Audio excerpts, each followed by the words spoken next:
திங்கட்கிழமை எடுத்த வீடியோ தான் இது. வெற்றிகரமா இன்னைக்கு வந்து 3வது நாள் வந்து வந்தாச்சு. இன்னைக்கு காலையில டிஃபனுக்கு தோசை தான் செஞ்சிருந்தேன். நேத்து இட்லி செஞ்சிருந்தேன். அதனால இன்னைக்கு தோசை செஞ்சிருமான்னு சொல்லிட்டாரு வீட்டுக்காரு. இதுக்கு தொட்டுக்கிறதுக்கு சிம்பிளா நான் தேங்காய் சட்னி தான் செஞ்சிருந்தேன். ஏன்னா மதியம் சோறுக்கு வந்து சாம்பார் செய்யுமா அப்படின்னு சொல்லிட்டாரு. அதனால சிம்பிளா தேங்காய் சட்னி செஞ்சிருந்தேன். எங்க வீட்டுக்காரோட ஃப்ரெண்ட்ஸே எல்லாருமே வந்து பார்த்தீங்கன்னா தமிழ்நாட்டுக்காரங்க தான். ஸோ பெங்களூர்ல அவரு கூட ஒர்க் பண்ணவங்க தான் எல்லாருமே.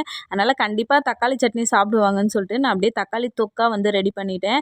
தேங்காய் சட்னி காலியாச்சோ இல்லையோ தக்காளி தொக்கு தான் நல்லா வந்து ஊற்றி சாப்பிட்டாங்க. ரொம்ப டேஸ்ட்டு சூப்பராக இருக்குன்னு சொன்னாங்க.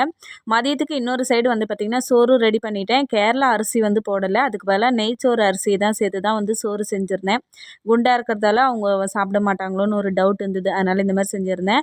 பொரியல் வந்து பார்த்திங்கன்னா இந்த சிவப்பு தண்டுக்கீரை தான் எடுத்துகிட்டு வந்திருந்தாரு. பொரியல் வந்து செஞ்சுட்டே இருக்கும்போதே சாப்பிட்றதுக்கு வந்து வந்துட்டாங்க. அதனால் வேகமாக சமையல் பண்ணிட்டு இருந்தேன். இது கூடவே அப்பளமும் அதுக்கப்புறம் எல்லாருக்கும் ஒரு ஒரு முட்டை தோசையும் வந்து போட்டு கொடுத்துட்டேன். என்னால் வந்து லாங் வீடியோ இருக்கிறதா வந்து இது கூட ஷேர் பண்ணியிருக்கேன். ஸோ வந்து ஷார்ட் வீடியோ அந்த டைமுக்கு எடுக்க முடியல. தப்பாக இருந்தால் மன்னிச்சுக்கோங்க. ஈவினிங் போல் அவங்க வந்து ஊருக்கு கிளம்புறாங்க. அதனால் நைட்டு டின்னர் வந்து எங்கள் வீட்டுக்காரர் வேணான்னு சொல்லிட்டாரு. இந்த 3 நாளுமே நான் நல்லா அவங்க ஃப்ரெண்ட்ஸுக்கு சமைச்சு போட்டதுக்கு தங்க வளையல் இல்லைன்னா கூட பரவாயில்ல. அட்லீஸ்ட் ஒரு கவரிங் வளையலாவது வாங்கி கொடுப்பாருன்னு எதிர்பார்த்தேன். ஆனால் கடைசியில் கோழிக்கோடு அல்வா தான் வாங்கிட்டு வந்து கொடுத்தாரு. அவ்வளோதான். இந்த வீடியோ பிடிச்சிருந்தா லைக் அண்ட் சப்ஸ்கிரைப் பண்ணிக்கோங்க. வீடியோ பார்த்ததுக்கு நன்றி.